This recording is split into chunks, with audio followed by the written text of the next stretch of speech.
Well, hi again, ladies and gentlemen. James Phoenix here. Welcome to the wrap-up discussion for the post-series look back at our hit radio roleplay, Disney Heroes. I, of course, am your co-creator. Joining me, as always, are the cast members. The best one, Richter Hammer. Hello. And the other one, Marcus Shadow. So, I'd also like to point out, is this not the final episode of Pez of the Mind roleplays? For now, yes, and I was going to bring that up. For right now, we will not have any. We don't have any more role plays scheduled going forward. You can go back and see our previous role plays here on Pez of the Mind, including Ruin Runners, being created and run by our own Richter Hammer. That's me. That is you, and I believe Anastasia Laserbeams is also on the Pez of the Mind channel, if I'm not mistaken. That's not me. Yes, and No. the Star Trek one. No, Well, I think the Star Trek one was back on the previous channel, or at least part of it was. Yeah, I think that one was like split. Fair enough. I think that's where we split. Of Yeah. course, some of you might know we were previously the X Pound. That channel is still up on YouTube. You can find all our old videos over there. It's the space X hyphen pound, and you can find our old videos there, including the first half of our Star Trek roleplay that was created and run by me, as well as some of our previous roleplays, such as the Ghostbusters Legacy roleplay run by Marcus Shadow, and the DC Universe roleplay run by Chris the Mole. So Indeed. check all those out. They're a lot of fun. But for right now, we are putting it into the roleplays. We have some more ideas, different things we want to try going forward. We may resurrect this in the future. We don't know. But for right now, this will be the end of the roleplays for the time being. Fair enough. So I would also like to give a great thanks to Chris the Mole for creating the concept for Disney Heroes. Originally, when we decided to do a co-run radio roleplay, as all the previous ones had been solo run, we were originally going to launch an X-Men game. And after planning that out for a number of weeks, Chris suddenly had a great idea of, wait, what if we do something else with this? And he went and wrote up this amazing concept, complete with artwork, pictures, everything that he sent me, showing off the concept for Disney Heroes, the idea of the watches, the forms, everything else, and I just fell in love with it. And together we decided to co-play villains, to go back. We each play half the villains. We each have characters with different forms, and we just thought it would be a heck of a lot of fun. We brought Marcus Shadow back in after having not been here for a few of these because Anastasia Laserbeam couldn't make it for this one. So thank you, Marcus. You're welcome. Wish it were under better circumstances. Although, wasn't the first idea that Chris the Mole came up with for this, wasn't it like a World War II Power Rangers type thing? That is correct. That was He thought another you'd idea. like it, but then you didn't like it, so he changed it to X-Men. I thought that idea was fine. It's just we thought the X-Men had more potential. But yes, the X-Men idea and the World War II Power Rangers concept are still on the burner. And if we bring this back, those are definitely high on the list of possibilities. Fair enough. But I'm glad I yes, kept my X-Men right up then. yes. Because I had some notes for one character, and I was like, and so I was like, I'm not going to delete these because you never know. That's a good idea. That's why I don't delete things. But yes, and so Chris the Mole, if you're listening to You this, hear that, Matt Hardy? Sorry. Sorry. I'm sorry. Go ahead. I have a little genie left over. Nicely done. Nicely done. And you don't rip it off for and you don't rip it off for a shitty compound fight, WWE. Anyway, but yeah, so thank you so much to Chris the Mole for helping to create this idea. It really was a lot of fun. Inspiration, of course, coming from both the Kingdom Keepers series of novels, of which in the next 2 days I will have a review of the recent 3 books. It's going to come out before the end of the summer at Disney, by God. And also, of course, a little bit from Kingdom Hearts franchise, other franchises that have used Disney characters in this way. I was tempted to try to make a Kingdom Hearts reference in there, especially when Scar made the mention of, to pull this off properly, it required a beating heart. I was tempted to have one of the 2 characters, probably Adrian, be like, man, does anyone have a Sora form? If I could remember it, Genie just goes into that whole That whole thing of explaining it. Where they fight Ansem. But it's not Ansem. It's Ansem's Heartless, who's also named Ansem. And Xehanor's Heartless, who's named Ansem. Sorry. I try to watch that video every couple months because I can never remember it. It's so convoluted, but I just love it. Yeah. Anyways. It really is. I'd like to apologize. Oh, go ahead. I'm gonna be honest. I didn't get to, I know, Mole wasn't too sold on using it. Mole had a suggestion for a line that Scar was going to use in regards to the character. I ended up leaving it out because it seemed a little bit too dark. Of course it does. I will just mention it because when we were talking about, initially Mole had this idea of, so Scar has possessed Jacob, and he came up with this idea to use Jacob for this finale fight as well, which was amazing. Again, thank you, Mole. So great. But he said, you know what you should do? You should have this line where you find out that, okay, Jacob's possessed by Scar. And talk about, and show him like he has all the forms. And when he starts switching between them, be like, but how can he do that? That should be overtaxing his body. He shouldn't be able to do that. And then there's gonna Scar be like, you didn't really think he got off the juice, did you? Oh. Oh shit. I thought Scar was just going to be like, I don't care. Well, no, he wouldn't care either. But the idea, the argument was going to be that after all that, Jacob was still on the fucking steroids, which is what empowered his body for Scar to use it. But I'm like, that's a little too dark. I'm not going to use that. Yeah, I was going to say I do apologize for the end because you did something I did not expect. Because when I had Jeff shatter the watch, I fully expected that to have little to no effect. Instead, you had fucking Shadow Scar come out. I'm like, oh. That was Scar's Heartless, who's also named Scar. Yeah, I was like, oh, well, now Jeff has no reason not to fucking blast him in the face with lightning. Yeah, and admittedly, shadowy Scar form from the second time you visit Pride Rock and Kingdom Hearts 2 is where I got that idea. Because when you shatter the watch, I'm like, great, now what do I do? So I had to pull that out of my ass. Because I'm like, without the watch to channel the magic, Scar's powerful, but I don't know how well he'd be able to channel it. So I'm like, because what I wanted us to need to throw projectiles at him. So that's why I had him like unleash the energy at us. So we had to throw shit at him. Oh yeah, and real quick, okay. So Jeff, you facepalmed at my when I quoted Burning Gundam or G Gundam in Middle of Chaos, and then you quoted that line from fucking X-Men. Yes, I had to use that line. You can't. No, like my facepalm has not reached that level. That was like Super Saiyan Blue facepalm. When I made the decision that Triton was going to be the final form, I knew that was the line I was going to have to use on Scar. It worked. Credit, it worked. You still don't have the best line in the episode, though. Oh, what would that be? Was it my Princess Bride reference? There was a Princess Bride reference? Oh, I guess not. Never mind. Sure, I have not actually seen that movie. Oh, okay. That's right. What reference was that? Oh, with the fighting where he's not left-handed? Oh, yeah, that's right. That's what that was. You like stopped for a second, and I was like, Jim got it. No, I stopped because I'm like, what the fuck was that? God, okay. Yeah, the whole point, like, Genie just, I'm like, what stupid reference could Genie do? Because, that's his whole point. Yeah, pretty much. I love you pulled out a bunch of Overwatch references. That was hilarious. Well, that was the win. Oh, I was going to use High Noon. That was the line in the episode. I was actually, like, beforehand, I was going to have Alfred get hit, and I was going to have Genie go, heroes never die, and then, like, get him up. I was like, nah, I want to... Jump on him with a mercy res. Yeah, your references in this episode were spot on, dude. Yes, very good. Was there more than one Overwatch reference? Because I missed any others. I think there was just that one. Okay.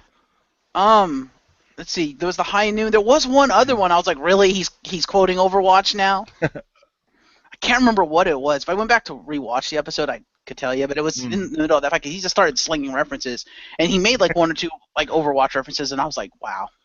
Well, we'll go back and check on that. That one might have been unintentional if I did another one. Maybe.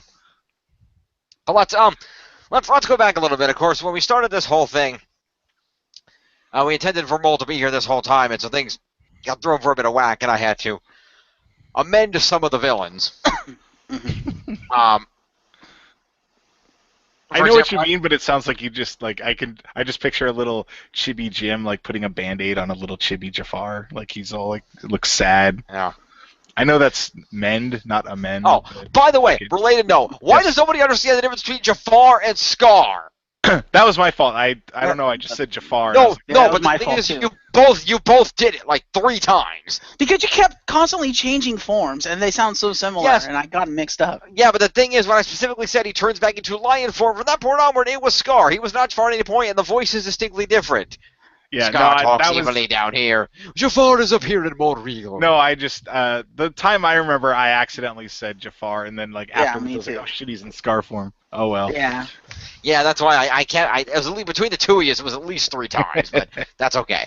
Let's Well, go also, back. I wasn't sure what to call him half the time because I was like, because one time I was just, I called him like Scar, and then like I think you called him Scar Jacob, and I was like, I guess I could. So I wasn't sure if I could always refer to him as Scar or Jacob because he's always. I was fine. So. I was fine with it either way. I was just trying to, remind Right. everybody to make sure it was clear each time we counter a villain. It's not the real villain; it's a form. Right. For Okay. the benefit of the audience. Let's go back a little bit. This is 15 episodes, the longest RPG we've done. All the rest have always been 8 weeks, 8 episodes plus a wrap up. Because we were co-running this one, Mo and I decided to double length it. Did you guys think the double length worked? Yeah, Yes. I think so. I think it allowed for more character development because we actually got to delve into the characters with this one. Like David's reluctance to actually let a part of himself out. Mm-hmm. And Jeff with his racked guilt over the fact that Jacob basically was put into a coma defending him and stuff like that. Yep. So that was good stuff. Yeah, I actually really liked the double length. I was kind of worried at first, like, that might feel too long, but it actually didn't. Yeah. I agree. I think I gave plenty of planning time because Mo and I were to sit down and say, okay, these are going to be the main villains. These are all the villains we're going to use. We're just going to pull one out each episode and kind of run through them. Yeah. We had a couple of ideas here and there from the start. Like, okay, we were going to have Clue team up with Turbo because I could do it actually quite a good Turbo voice like this. I just didn't get the chance to use it. Your choice.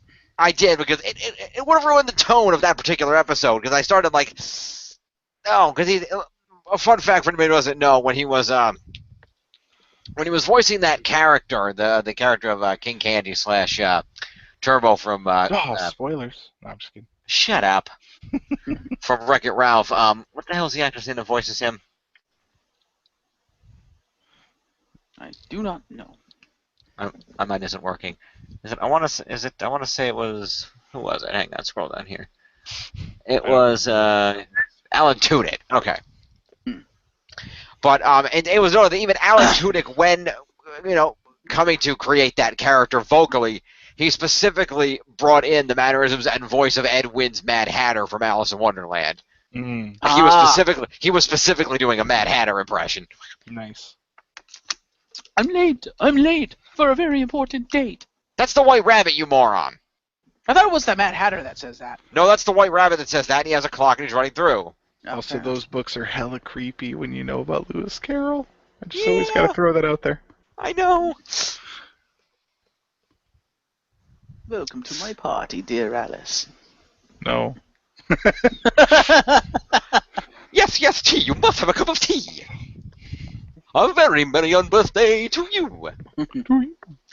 Anyway, there's our copyright strike for the episode. Yes. There must always be one. Anyway, but I thought the double length worked. I did admittedly feel that some of the episodes were a little weaker than others. I think that was kind of given. I think some of I really ran into an issue when Mole decided he wasn't going to be in a lot of the episodes, and I had to compensate for his villains that I either couldn't do, or in the case of Yokai, I didn't know anything about because I still haven't seen that movie. Yeah. So thank you, Richter, by the way, for stepping in as Yokai for that episode because you've actually seen the damn movie. That was helpful. But it was. I know, the Governor Ratcliffe one was a weak episode. That was just because, okay, we'll have them storm we're on an island conveniently. We'll just have them storm it. Just something like that was a weaker one. The Captain Hook one wasn't the best. There were a few that didn't quite work out as well as I'd wanted to, but some of them came out, better than I had hoped. The Hades three-parter went really, really well. Frollo wrecking our base was great. Well, with some of the topics or issues we were tackling in some of these episodes, you kind of need those, for lack of a better phrase, filler episodes in between to kind of take a fresh breath and kind of step back from it. Yeah, which is what worked out because I had always had a plan. My original plan before Mole came up with a better idea and helped me work it out. My original plan was going to be that the idea was that Clue was weakening the system, and they were going to fight Clue in the one episode, and then the following episode, Dr. Facilier would show up, and then all of a sudden he'd be tapping into the trap and freeing all of his friends on the other side, revealing that Clue had not intended to beat them, just weaken the system so he could do that, and then they were going to have to fight all the villains again. But when they defeated Scar, it would take all the villains with them because he was like powering them. But when Molos came up with the idea of what if they're all trapped at this, Scar just takes all their power, I'm like, that's better. Do that. And the idea of using Jacob, he came up with all that. And I said, that's brilliant. That was way better than what I had planned because I was trying. My biggest problem was figuring out, okay, I'm going to bring all the villains back, and they're going to. That was going to be the Jafar episode where we defeated Jafar in the penultimate with all the other villains, and that just left us and Scar. And I was trying to figure out how am I going to make Scar a threat compared to everything we've done so far. And then Mo was like, well, what if we did this? I'm like, yes. So, give them all the power. All the power. So that worked out. Was the variety of villains sufficient? Do you think we had a good enough variety of villains from across the Disney spectrum? It was. I wish there were more female villains. I really wish you had been able to do what you wanted to do and used Ursula because it felt kind of dirty to not have Ursula of all people in this thing.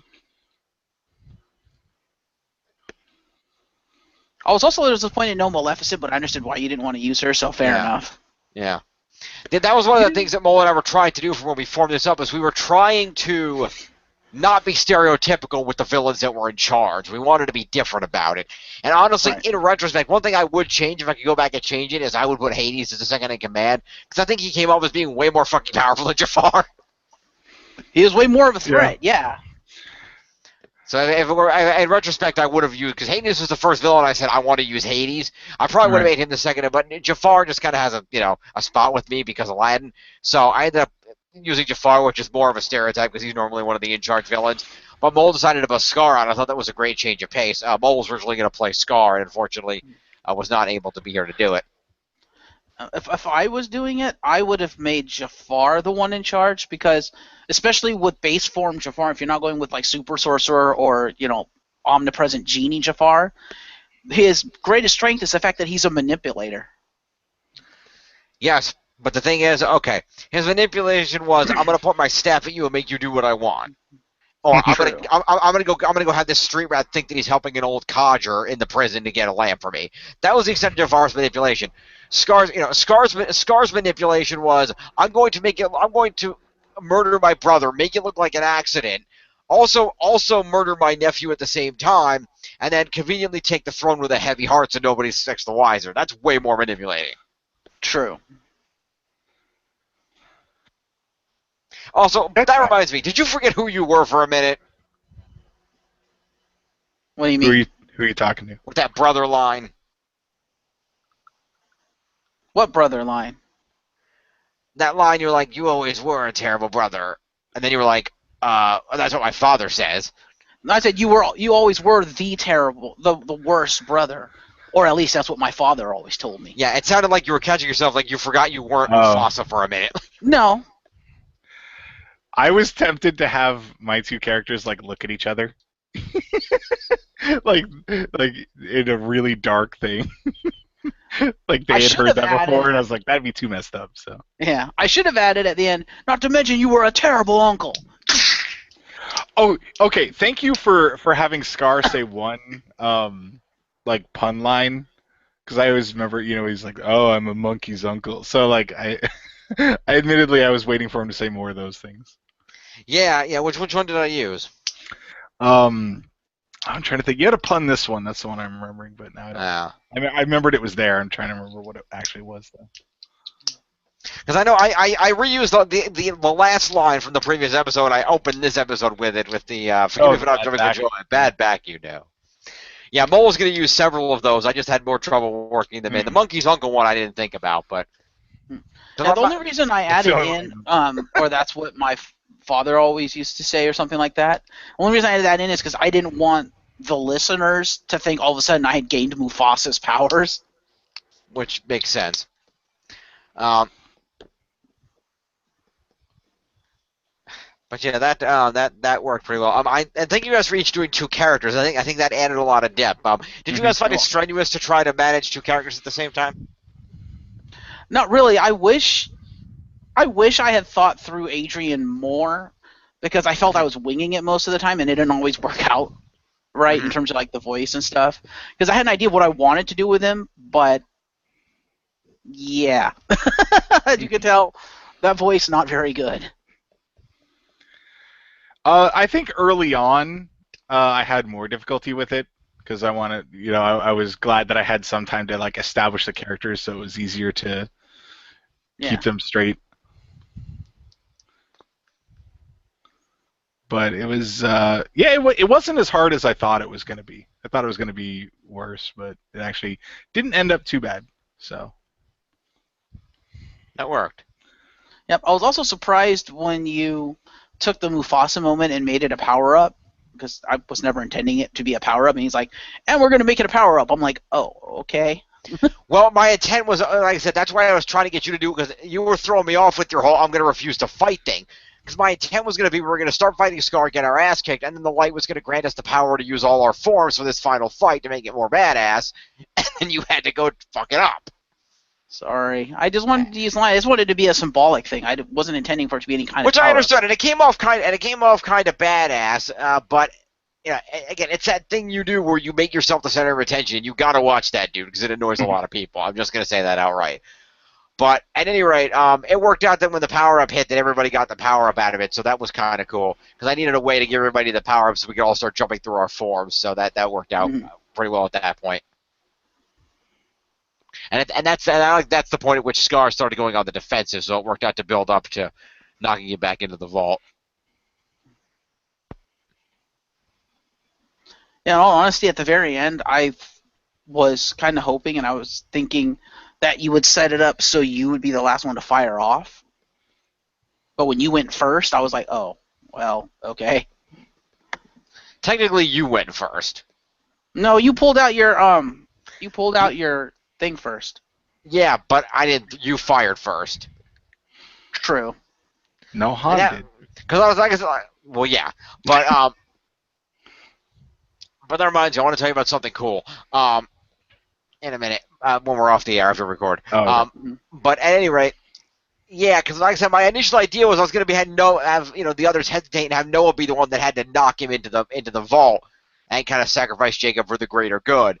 But when it came out the way it did, I said, the team will be more badass, and we can all like fire projectiles at him, and they can all like form together in the power of the light and knock him into the vault. To be pretty cool.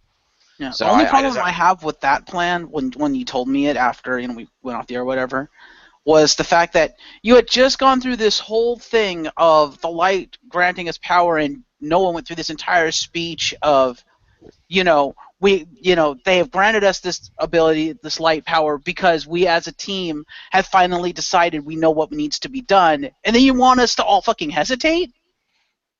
True. Like, that wouldn't have worked. That's true.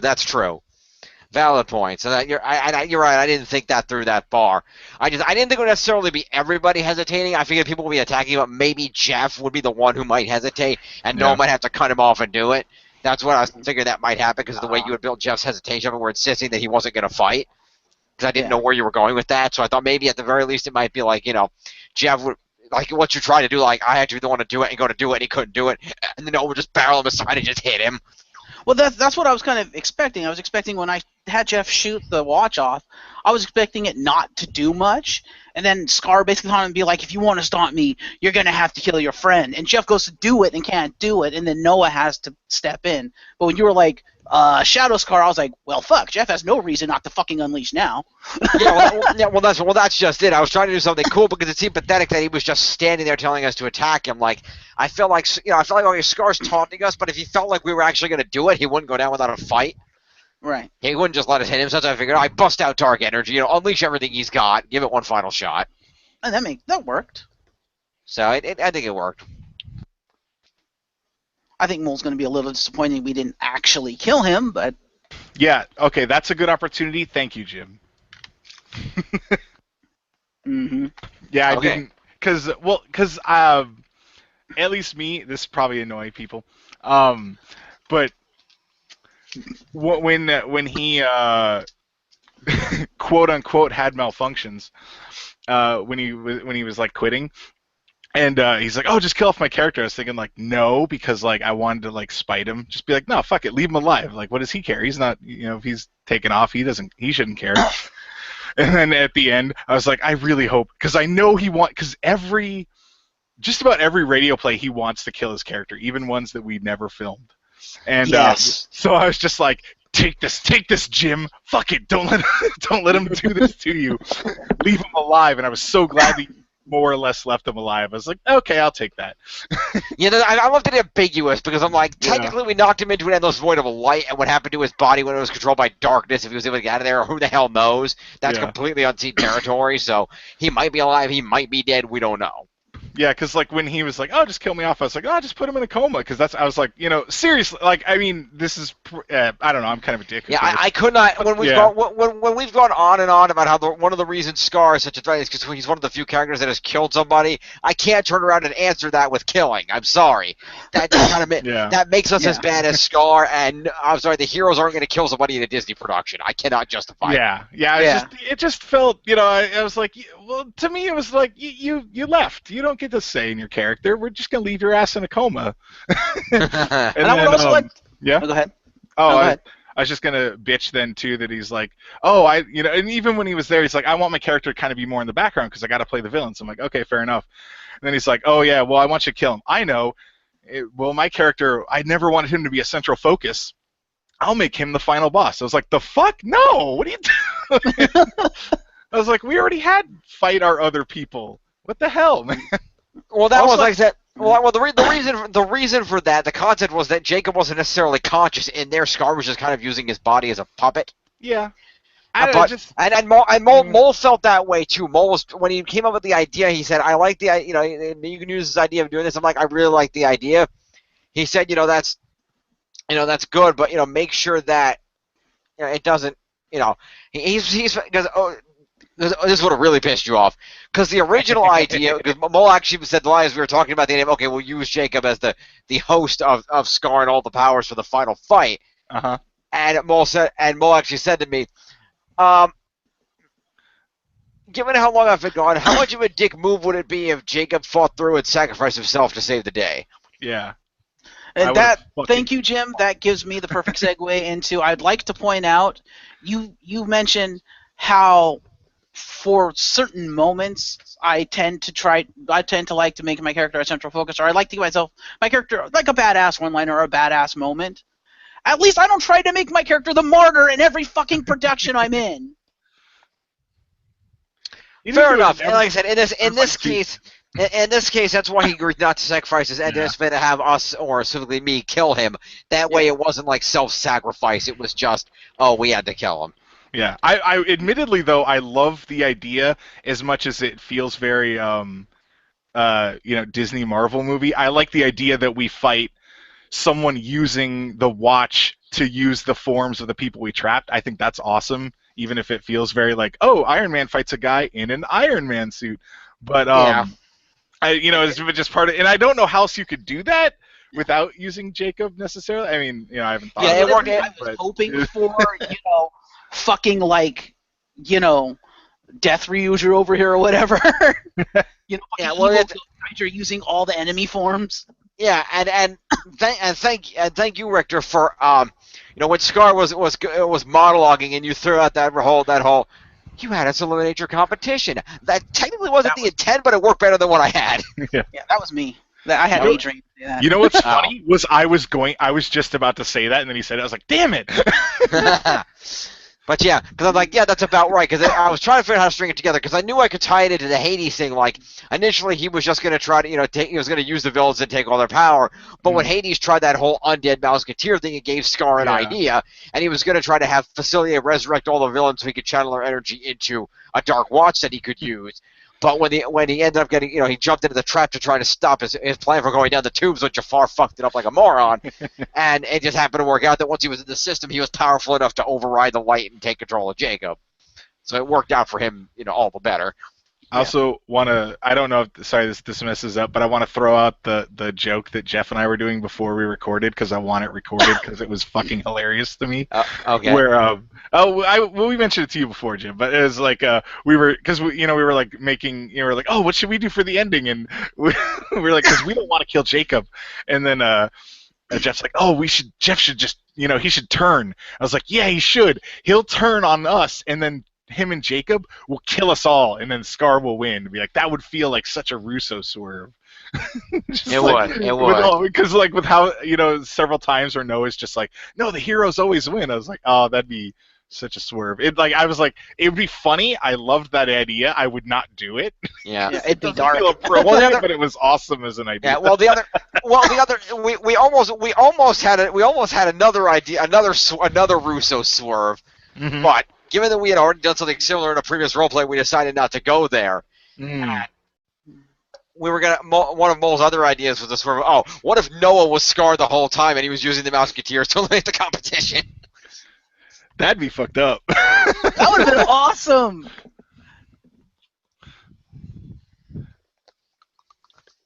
I'm not sure. Yeah, that would have been cool, and also I would have been like, oh, but yeah, that's. Because that would have destroyed Jeff with the way we did Jeff, because he's got Jacob in a fucking coma, and now the guy who's been leading him the whole time and giving him all this positivity is Scar. That would totally destroy him. He'd be like, I'm done here. Yeah, and that's why I'm like, that's cool, but we kind of, it's like that's a really cool idea, but we've done that we did that whole thing before with your Ghostbusters dude that you brought in at the last second only to turn. So. Mm-hmm. We just like, no, that's already been done. We're not going to do that again. As much as I thought it was a cool idea, but we liked it. Okay, Scar was using everybody. He's going to unite all. Because Mole made a point. There's a limited amount of darkness, so Scar would want to control it all to make sure he was powerful. He wouldn't want to share it. So that whole thing worked out and made sense. Actually, that would have completely made sense given how long it's been since the program was discontinued, and it would make sense that with how long Noah's been there, that Scar kind of infiltrated his watch and took him over, and that would explain why after all these years the Musketeer program is just for no freaking reason just reinstituted. One thing I would have liked if you went that route is if I don't know how well this would work, but if your forms were like heroes that were less heroic, kind of like Aladdin, where he's a hero but he's also kind of an ass because he lies a lot and stuff. So if you had some of the heroes for your forms that were not sparkling heroes, if you had more gray anti-heroes, that would have been really cool, because then it would have felt really appropriate. Oh, he had anti-heroes. Oh shit, that could where it's not oh, he's the has with Peter Pan, I'm not sure would work, even though he is kind of evil, but yeah, depends on your incarnation of Peter Pan, but that's neither here nor there. Yeah. See my Mole and Pew's Once Upon a Time reviews for more details on that. We just kidnap children. Yeah. I'm just not wrong. And I also put to you another incarnation of Peter Pan. He becomes a lawyer. So what does that tell you? Hello. Hello. Hello. That was too good. You didn't think I was going to go there, did you? I didn't. That's a good one. I didn't hear anything you just said because it cut out. I said, well, to be fair, in one incarnation of Peter Pan, he does grow up to become a lawyer, so what does that tell you? True. He's a closet villain. Mm-hmm. He's no Kirby, but yeah. Kirby is the best closet villain, but he is. But no, I think everything worked out well. I have to applaud you, Jim, on your ability to actually think on your feet and adapt to the situations as we threw them at you. Yeah, I tried. That's why, particularly in this episode, because I knew, okay, I actually went through beforehand and I wrote out, okay, these are all the places we're going to go and these are the forms that Scar's going to use in these places. So I had a list and I knew what to run through and where to go. Okay. So that way I knew what I was busting out and I wasn't pulling forms out of my ass. And I simply said, okay, I'm not going to use goofy or useless forms. So there's not going to. That's why I made a joke about I hope it's not Zurg, because it couldn't be Zurg because I don't have a voice changer. So Yeah. Admittedly, I kind of was hoping you would, because then I was going to have David turn into Genie there and say, technology meet magic, just to opposite his brother. that would have been great. And I noticed, yeah, part of me was like, is he going to become Shere Khan? I initially had Shere Khan on the list. I was going to have Clayton add Shere Khan in the Animal Kingdom, but it occurred to me, like, no, Scar is a lion. Yeah. He would look down on a tiger Yeah. as a lesser cat. He would not Yeah. demean himself to that. Yeah, so I was like, yeah, part of me was like, is he going to do that? Because, yeah, that exact reason. I was like, I don't think he would, but it feels weird that that's the one that's left out. Yeah, so, well, like I said, I left that out. Yeah. I left out Ratcliffe. I left out Zurg. I left out Clue. Did Some we of the more fight minor Zurg? ones. Some of the more minor ones that seem like they would be, harder to pull off in a direct one-on-one fight. I Yeah. left those ones out for the sake of just being easier on the villain count. Yeah, You know what I wish you would have done? Okay, Jim, can you do an Ursula impression? Yes or no? It's not a good one. Because I was thinking if you could do a halfway past Ursula impression, now that I'm thinking about it, it's like this would have been awesome. When we get to the lagoon, he busts out Ursula, and we're like, wait, what? What the fuck? Where did she come from? And he just grins. He's like, why do you think you never saw her? It's like, you bastard!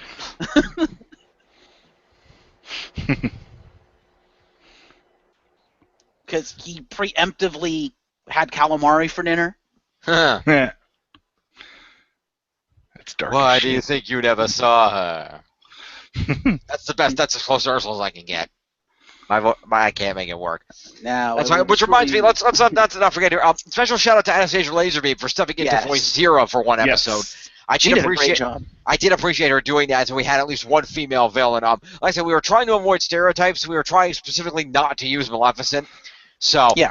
it was between that or like the Evil Queen. There's not a whole lot of female villains to choose from that are powerful enough to be taken on that way. The Evil Queen Yeah. would have been an option, but she's and Maleficent are very similar.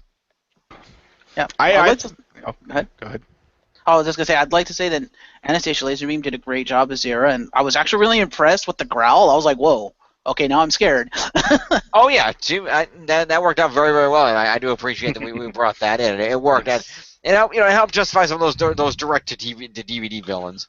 Yeah, I thought you actually had some pretty good villains that you chose, because I like that you didn't want to go with stereotypes.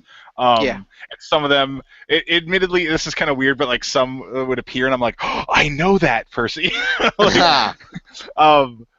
But yeah, like there were a couple like I just get like Clayton. I don't know why I'm gonna pick on him, but I was like, he has a gun. We have like armor and shit. What's he gonna do? And he ended up being like a big threat in other ways, but it was just kind of like at first he appears, and I'm like, the hell is he gonna do to us? He almost kills Jacob. Yeah. Yeah, well, actually, honestly, Mo and I had a running joke because we were putting those together. We're like, okay, we're gonna use Clayton, and we're gonna prove that he can be a threat without a giant invisible chameleon. Anybody's played Kingdom Hearts, you get that joke. And that leads into me saying, when I was going through the villains, as you were doing the villains, some of them, I kind of had wished that you had gone with villains that were more of a physical threat, because there were a fair few villains where once we got through their range stuff, once we got up close to them, like one punch took them out, and I'm like, oh, that wasn't very satisfying. Well, there's a couple that were supposed to be that way. A couple people like Zurg and Ratcliffe, they're not fighters. They were designed to have forces and a lot of things like that in command, but they were never designed to be all that particularly fearsome up close. And the idea was that they were supposed to be some easier break villains that we could get through, so that everything wasn't an insane threat. Right, but one that sticks out in my mind is Judge Frollo. I really didn't expect him to take him down in one punch. I was like, really? That's it? He's a bishop. What the hell would you? I know, Yeah, but This isn't the ending of magic. Assassin's Creed 2. You're not gonna fucking fist fight him for 10 minutes. Yeah, he's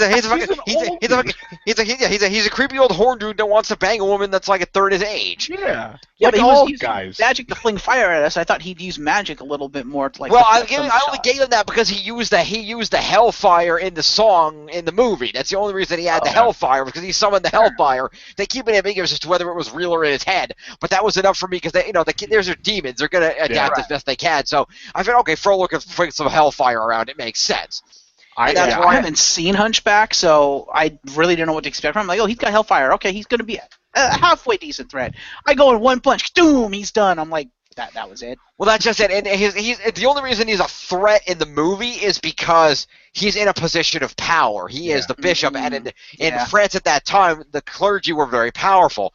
Right. And the premise is that we see in the past many years ago, Quasimodo's mother tried to smuggle him away, but Frollo hates gypsies, and he has the soldiers hunt him down. And when he finds Quasimodo, he tries to throw the baby down a well. And then the archdeacon comes out and says, "Do that, you're gonna burn in hell, dude. You can't do that." And Frollo's like, "Fine, I'll keep him alive, but you gotta let him live in your bell tower while I raise him." And so that's where Quasimodo grows up, and that's the hinge of the story. But then when we get later on, he's just, the evil dude in power that's a dick and won't let Quasimodo go outside, and convinces him that if he goes out, everybody will hate him because he's ugly and he can't go outside. That proves to be partially true, but inevitably they do accept him for who he is. And Frollo just learned that to be a jerk who, one, wants to keep Quasimodo inside because he's hideous, and B, has a raging hard-on for Esmeralda and doesn't know how to deal with that because of the whole religion thing. Fair enough. Like the choice of him as a villain was awesome. Him and Facilier were my favorite because Yeah. when they appeared, I was, besides the fact that I was like, oh, I know who that is. I was like, oh shit, like Facilier. I was like, that's a good choice. I would not have thought of that. And Yeah. I really like that movie. I like Princess and the Frog, and the great thing about Facilier is it was the kind of villain where he does a whole lot of stuff, but he loses his powers really easily. Yeah. So it was something you could be a big threat, but not so much of a threat that he would necessarily overpower Jafar, and that's what worked out. Is that that's why my intent was to save him for last, because I knew he was powerful and would be unexpected, and I was going to use him for the whole jailbreak thing, which we did end up warning him, but not to the extent that I was originally going to do it. So that worked out. Yeah. And Facilier was a good choice. Yeah, so I said we were trying to go outside the box a little bit. And some of the ones I had to kind of, like Clue was going to be Mole. I had to compensate for that. Mole was going to do Scar. Mole was going to be Governor Ratcliffe. I had to compensate for that one. So there's some of these one of the things I'm glad Mole did is he got rid of a couple of the ones that were a hard thing, because a couple of the ones that we had were stuff like what were the two? There were two of them, Chick Hicks and Henry J. Waternoose. And Mole, when he came up with the idea of the Dark Mouseketeer, I had the bright idea of working those are two lesser villains into his form, so we could use those villains that Mole had wanted to use, but not have to justify why we were fighting a giant mayoral spider guy or a car. See, that was hard to fight because I have no idea who those are.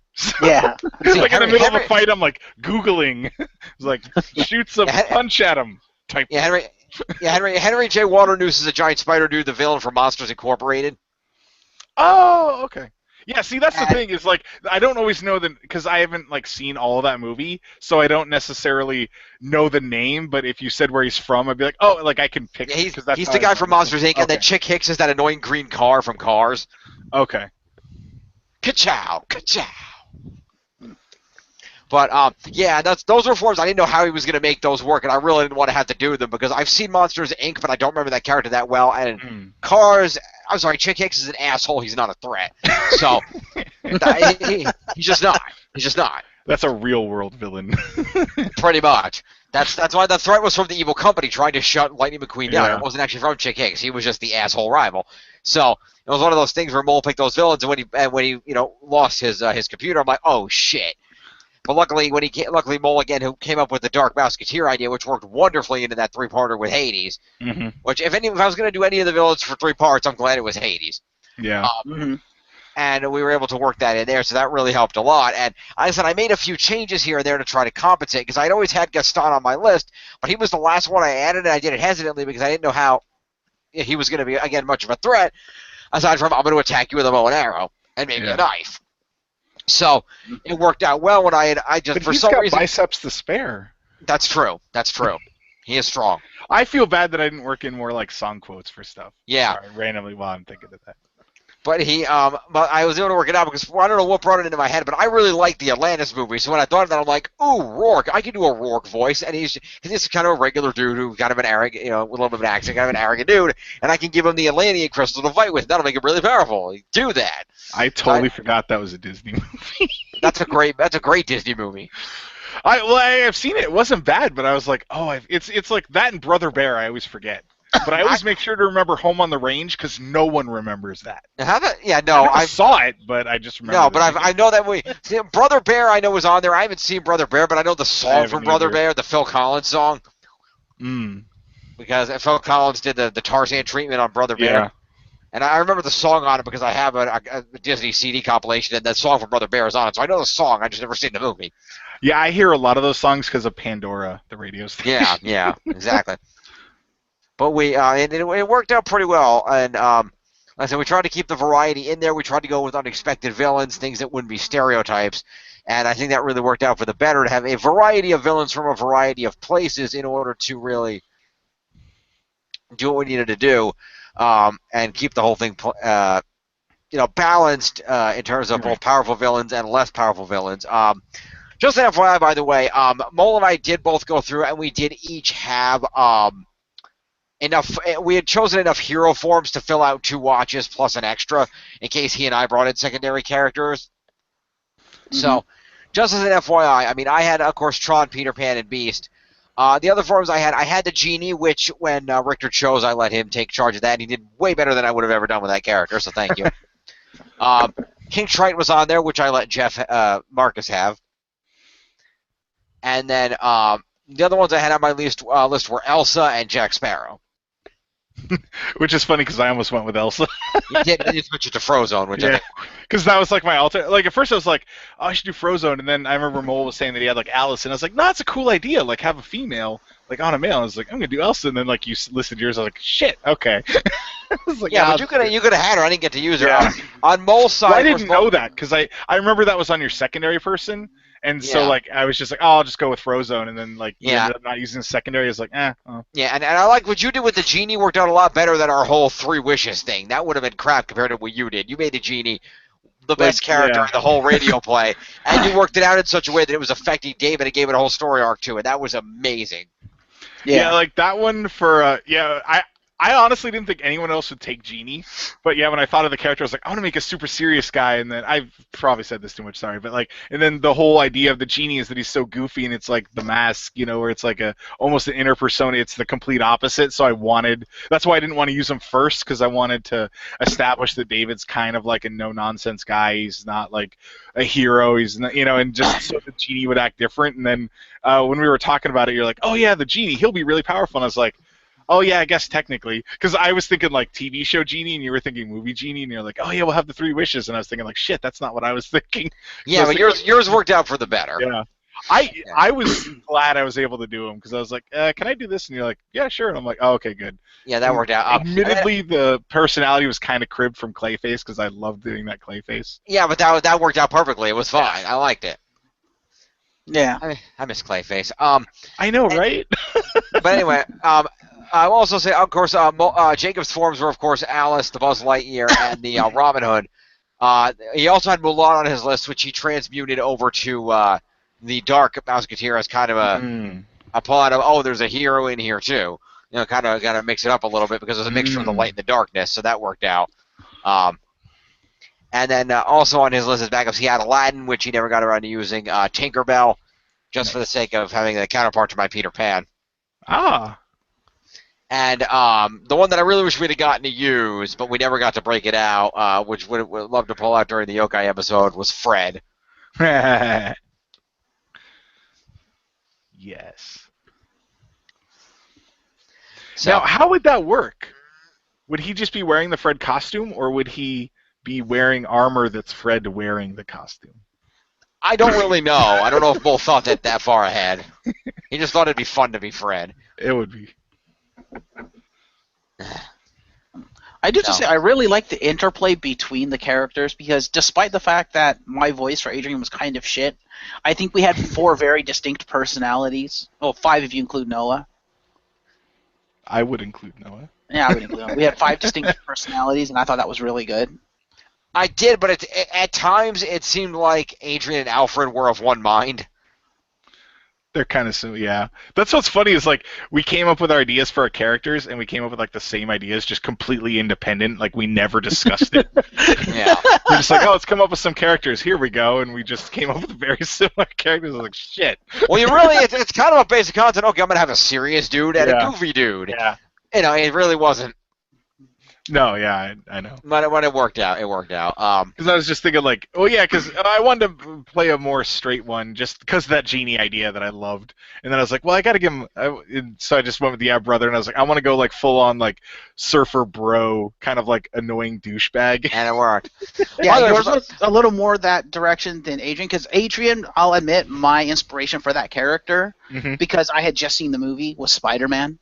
Because I love how Tom Holland portrayed Spider-Man in Civil War. I'm like, yes, that's my second character. That worked. And yeah, for those of you, by the way, in reference to Richter's character, if those of you didn't get the reference at home, his character's name was David Keith. Of course, a play on the popular voice actor Keith David, voice actor of his Goliath form, as well as lending to the joke of Dr. Facilier, also voiced by Keith David in his episode. He has like the best voice ever. It's a good voice. It is. Oh yeah. Well, okay. Yeah, that and like Tony J. Oh my god, dude! I wish I could talk like that. Yeah, Tony J is good. Either I don't care. I'd just be so great. Yeah, and it was fortuitous that you picked Goliath, because that made for a great episode when Facilier came out. Yeah. That's part of why I was so happy. I was like, oh. Yeah, it was good stuff. But yeah, it was a lot of fun getting to pick out all these different villains to be and trying to not pick the common ones and trying to be a little more, because when I knew I really wanted to use Jafar, and Mullen and I were like, well, that'll be good because we can use Jafar and it'll look like Jafar's in charge because people expect Jafar to be in charge, and that way we can blindside him when it's actually Scar because nobody expects Scar. I love your snooty Jafar voice. I thought that was really good. Yeah. Why, thank you. I was just like, okay, no, that's gonna sound weird, but because I think you like Jafar. And I was like, I like his Jafar voice. That was pretty cool. Yeah, Jafar, I said Aladdin's my favorite Disney movie. I could see that. And Lion King are very, very close. But Aladdin was one of the earliest movies when it first came out back in '92 that I was 5 years old, and my mother took me to see it in the theater, and I fell in love with it. Nice. And I like Aladdin ever since. So Jafar's always been like my top Disney villain. However, The Lion King is just everything about The Lion King is amazing, so it's very, very close. But I've always liked the whole. Lion King is my favorite movie, and that's why when you busted out Mufasa, I guess kind of instinctively just kind of around that because I'm like, oh, Mufasa. Like, oh god, okay, Jim's just giving me carte blanche here. He busted out Mufasa. Yes, and also next time I'm gonna have Richter voice Mufasa. Thank you. Yes. Yeah, when you did it, I was like, oh, I wanted to do that. And can you sound like Mufasa? I don't know. Maybe. I thought I did a fair Mufasa for the one line. Remember, I live in you. Was okay. I just wanted to use that line. That's the only reason I wanted to do that. I wanted it to be a symbolic thing. Wasn't intending for it to be a power up or anything. I just wanted to use the line. I'm like, oh, come on, I got to use the line. Fair enough. But yeah, overall it was a lot of fun. I liked all the variety in episodes, things that went down, stuff like that. I wish Mole could have been here for more of the episodes because I would have loved to see the progression of his character. I agree. I would have loved to see more of Jacob. I was unfortunate that the technological problems had to hit when they did. Yeah. But we do appreciate all the ideas that Mole kept contributing even long after he wasn't participating anymore, and I really appreciate his help, especially coming up with the whole finale because he put that whole thing together very quickly, and I was able to build on that, so that worked out very well. Yay, Mole! Indeed, and also just everybody for all the episodes. They were a lot of fun. The whole moving the base to Discovery Island. I never intended to do that at first, but when we had the whole Frozen attacking the base and we were rebuilding it, I remembered that whole thing about Discovery Island, and I stumbled across that whole thing about, oh, that's right, there's an abandoned island. We could use this. Because my original intent, as I was thinking about this, because I was also considering Tom Sawyer Island, but that's over on the west coast, I think. But I said, oh, there's an abandoned island over here. What if that were the base where the villains were hiding out?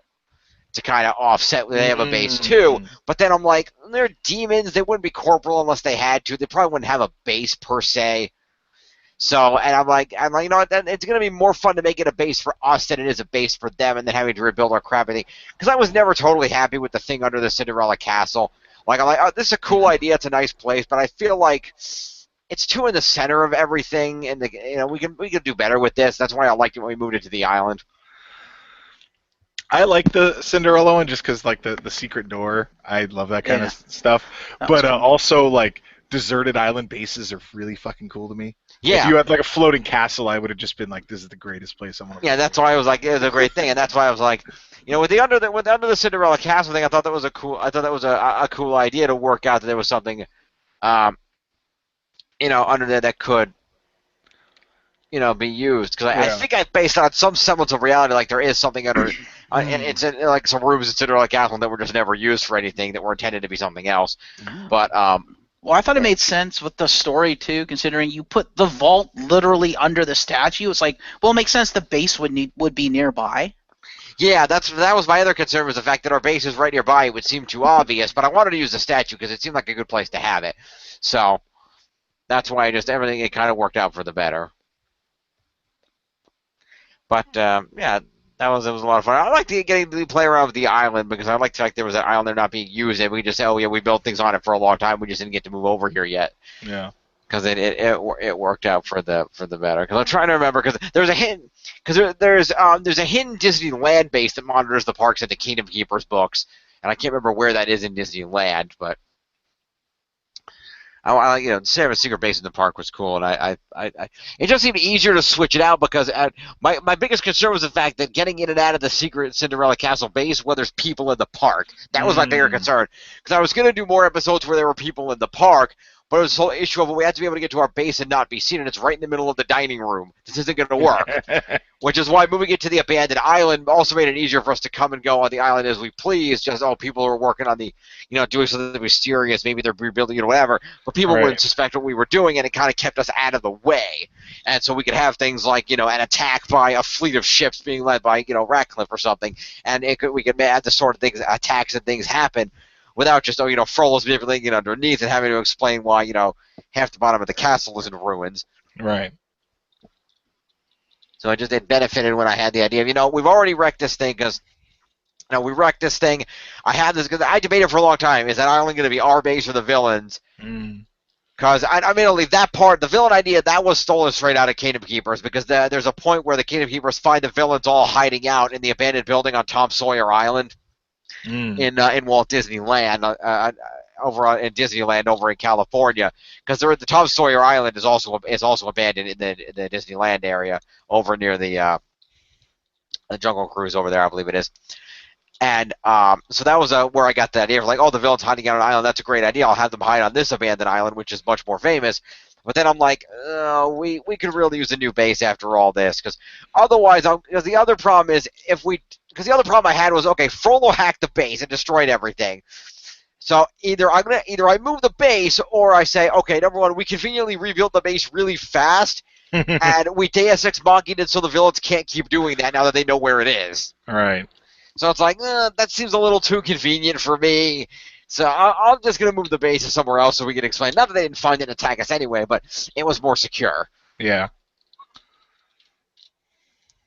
Oh, by the way, I apologize. I forgot we had Jafar's staff. I did too. So, thanks somebody for remembering, because I forgot. Because the form, whenever you're using the watch, the forms always provide the tools, so it makes sense to provide Jafar with the staff. So that worked out, but I forgot. Yeah. And that led to that awesome lightsaber battle. So that was great. Yeah, admittedly, I totally forgot too. And then he's like, "Oh yeah, you have the staff," and I was like, sitting there like, "Oh shit, what am I gonna do with it?" And he's like, "Use it," and I'm like, dude, shut up. I'm trying to think.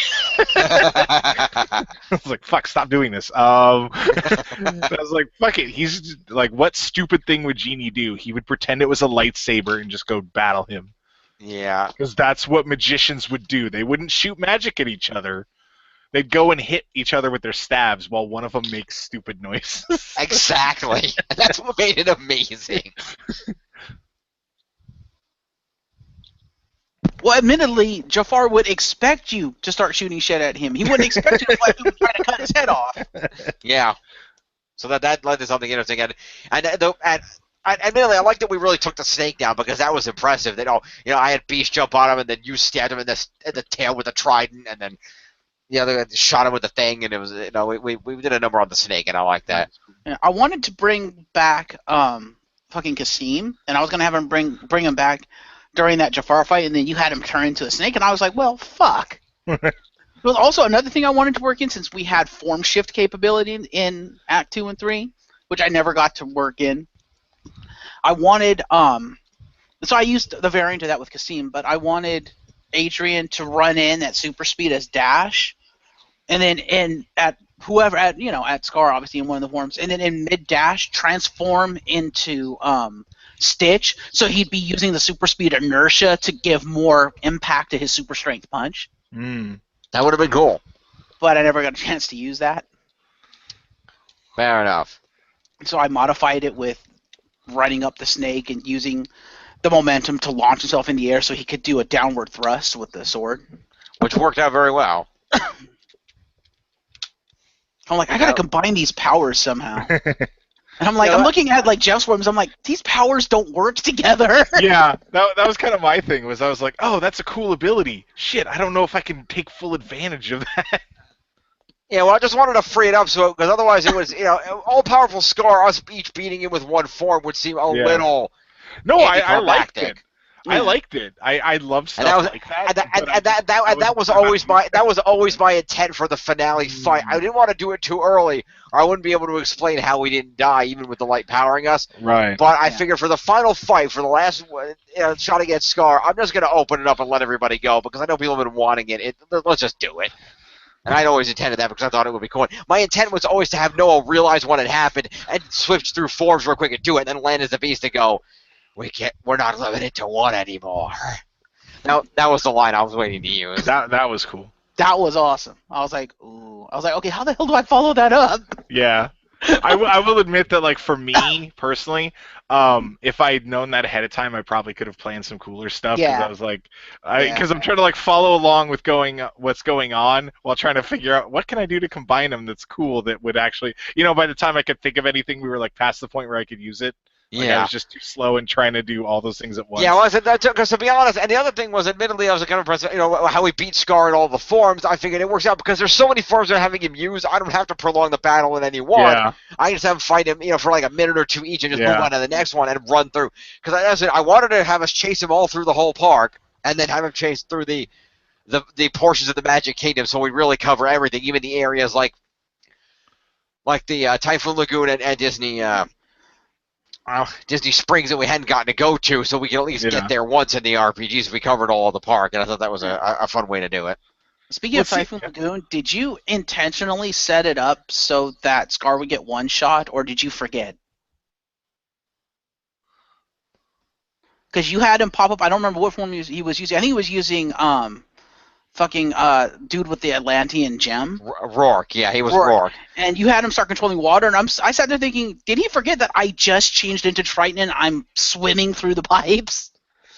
I knew you were doing it. I figured you were probably going to counter him, which is why I'm like, what the hell with it? Because I sent him to Typhoon Lagoon because my initial intent was going to be to send him to Typhoon Lagoon, and like Hook was going to be on his ship in the lagoon, but I'm like, that just like takes too much. It's not going to work.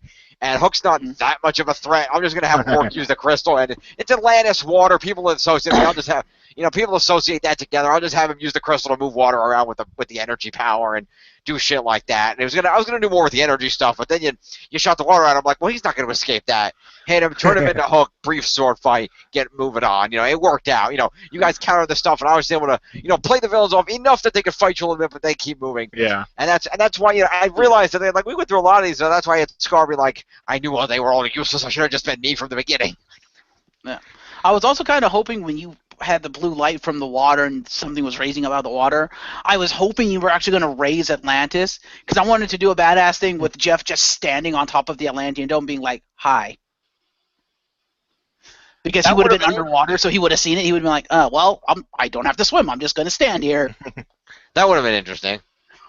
Because I thought he was going to bring the full power of, of the Atlantean military or whatever to bear, like actually raise Atlantis, use Like Atlantis. raise the literal heart of Atlantis. That would have been a smart. I wish I'd have thought of that. That would have been cool if he'd come out standing like within the actual heart of Atlantis and just started fighting us with that. That would have been much more of a threat. That would have been cool.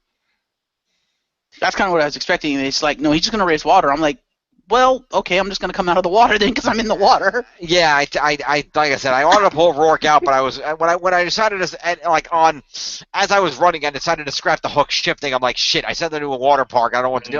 Rourke, I was gonna use Rourke in that park anyways. I'm like, all right, fucking Rourke first, then Hook. That worked.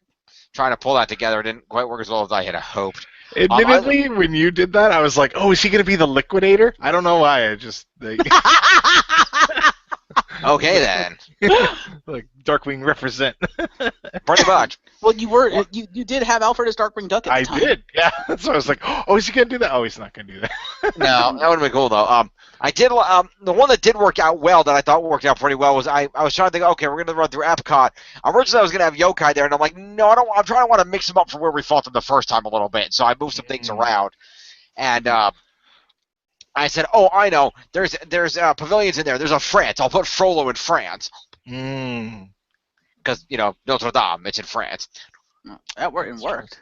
Did So not I'm like, expect it. And then when he threw the fire, I'm like, oh, I want to have him transform again. But I'm like, oh, the fire. He can engulf the fire into Hades. Perfect. Because I was going to use Hades there, too. So I'm like, that set up perfectly. So Hades, it was a well-informed, defeated in acceptable manners. So it would have been cool, but some of it. That's what I thought.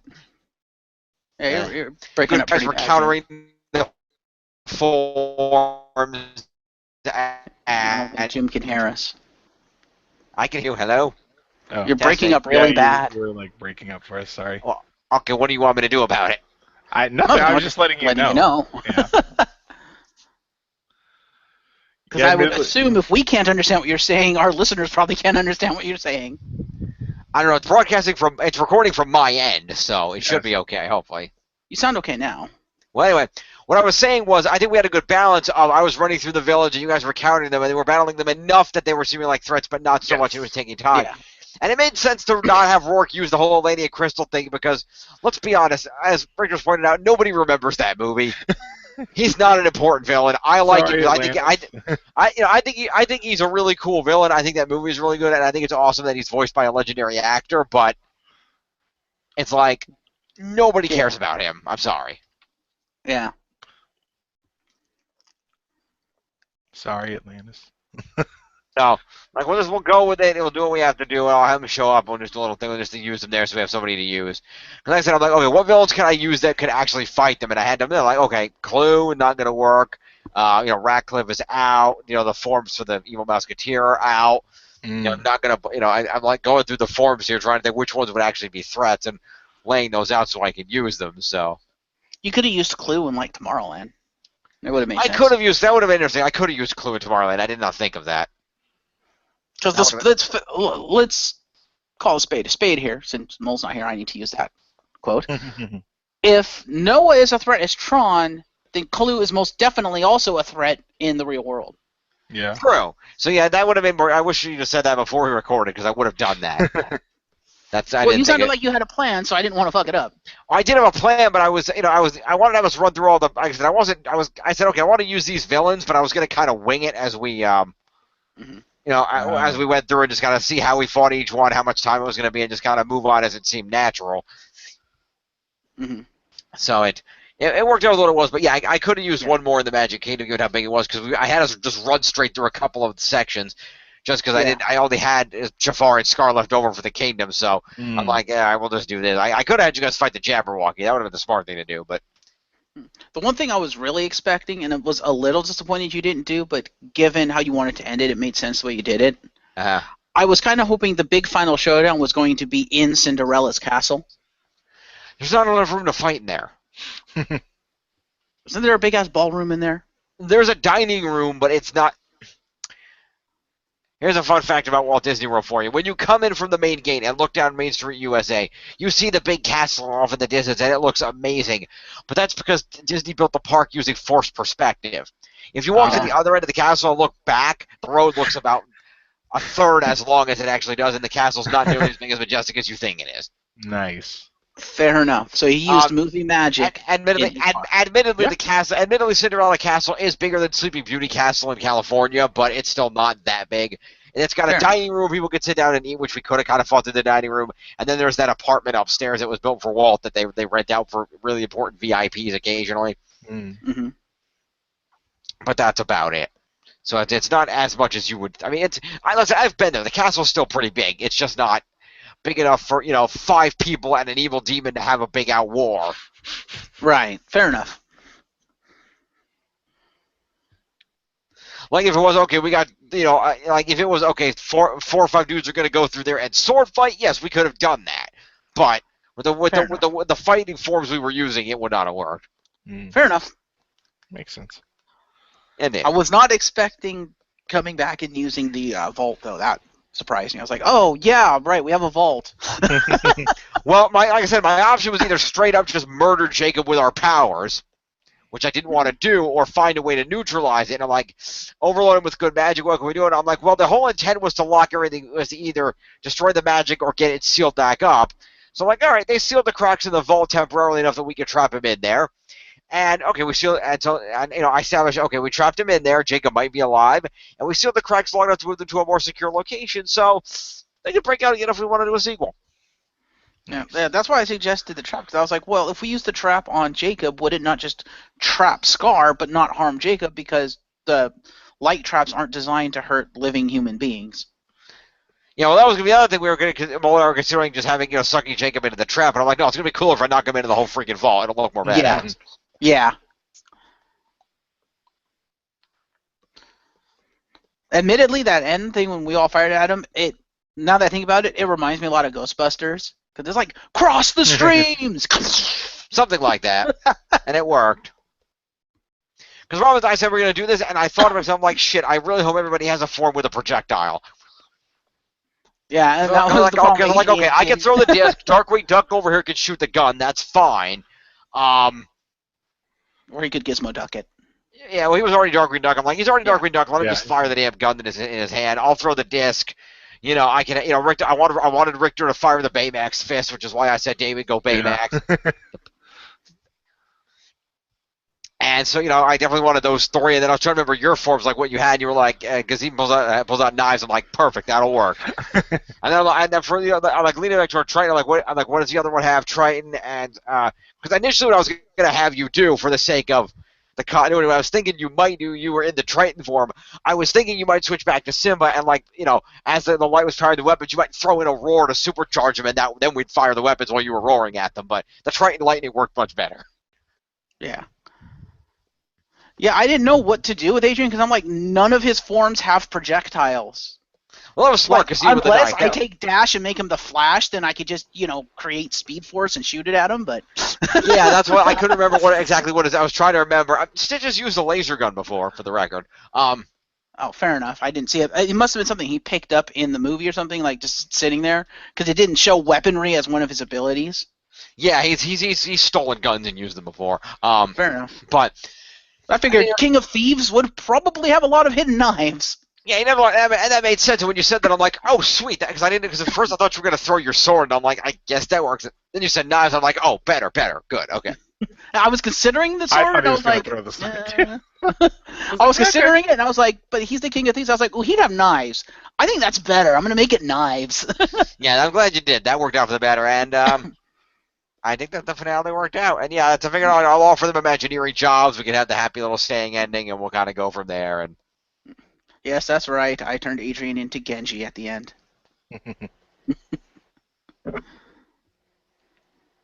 He doesn't throw knives, he throws shurikens. Yeah, close enough. Yeah. Anyway, I think we've gone on long enough about this. Yes, I enjoyed it. It was fun. Yes, and thank you two so much for being here. And again, shout outs to Chris the Mole for helping create the entire concept. And even after he couldn't be actively voicing it in a lot, supporting me and making sure that I had the ideas I needed to keep this thing going. And again, thank you to Anastasia Laserbeam for her one episode cameo as Zira. Wonderful, thought it great to have a female villain in the mix. And thank all of you at home for listening to these radio plays, all the ones we've done, not just Disney Heroes, but all of our radio plays. We've had a lot of fun doing these, getting to be these different characters and getting to, really show what we can do. It's been a lot of fun. I've enjoyed it greatly, getting into this kind of performance that I don't normally get to do. I don't know if you guys feel the same way. Yeah, I will say this one, the Disney Heroes, of all the ones that I've personally been in, this is my favorite one. This is the one I had the most fun doing. Fair enough. So yeah, I'm going to say if I had to pick one of the ones out of all the ones that we've done that I had the most fun in, this one, of course, it was hard for me to have fun because I had to do all the work. So it made it a little harder for me to have the fun, even though it was a lot of fun putting all these up together. But if I had to pick one that I just had, like, straight up fun, it was Ruin Runners. Yeah, that sounded like it was a fun one. Because that was like, that was just so much. I got to come in, I got like a librarian mage, and we know what you're throwing at us, and then you pulled the twist that everything we had done was leading up to the guy and using us. I'm like, that is amazing. And we had Mona's wife played, which was just so great. So that was a lot of fun. I really did enjoy that. Admittedly, I saw that coming, and I haven't seen the end of the thing, but I kind of saw that coming. Of he's the villain, isn't he? Part of this because I know how John thinks. I'm like, yeah, he's gonna have someone using them from the beginning. Yeah. Well, that was the idea. It was a dark mage who wanted to use necromancy and all the stuff that we had gotten over the course of the whole thing. I especially dropped my jaw when he busted out the dragon force field statue. You're like, son of a bitch! You're like, no! Really from the opening mission. God damn it! But yeah, so these have all been a lot of fun. All the way back to even Ghostbusters where we were a little rough. I think that compared to now shows how much we've improved over these last few months we've been doing this. Yes. Yes. So I said thank the two of you for being in this with me. Thanks to Chris the Mole for all of his hard work in making this happen. And thank you to Anastasia Laserbeam for her guest appearance. Thank you to Wife Blade for being in Ruin Runners and everybody who's helped with all these radio plays from the word go. Maybe we'll bring them back in the future. We'll see. But if not, it's been real. Still lots of great things coming up here on Paths of the Mind. Lots of great reviews, shows, everything else. Lots of great content. Make sure to stay tuned for all of that. It is worth noting that Marcus Shadow will be appearing in less content. He's moved over to his own channel, the League of Opinionated Gentlemen. Richter and I are also a part of that sometimes. So you can check that out as well. But also, Paths of the Mind will be continuing on strong. Me, Mole, Richter, Anastasia. We're going to be bringing you the content that we need to bring you. Particularly stay tuned for lots of great things coming up. Some great reviews in September. Some great movies, things we want to cover. And especially, join us in October for our Goosebumps month. It's going to be awesome. I am so psyched for that. Nice. So, with that, I am James, the co-creator, James Phoenix. This has been Disney Heroes. We hope you all enjoyed it. And remember, you gotta believe. Yep, and I'm not totally gone because I'm still going to finish out the Summer of Disney. So stay tuned for tomorrow. We have shit coming. No, I'm just kidding. That's true. There are a couple more Summer Disney reviews. The Pirates of the Caribbean review tomorrow. Mole and I will be outright reviewing Walt Disney World, as well as another aspect of that on Wednesday, and I'm hoping to get Kingdom Keepers in there somewhere. And are I joining you for that one? For which one? Kingdom Keepers. If we can schedule it. We'll find out. Well, like I said, we also got to get Mole in there. That's the problem. Okay, fair So we got to schedule that out. But we'll find out. We'll see you next time, folks. Peace.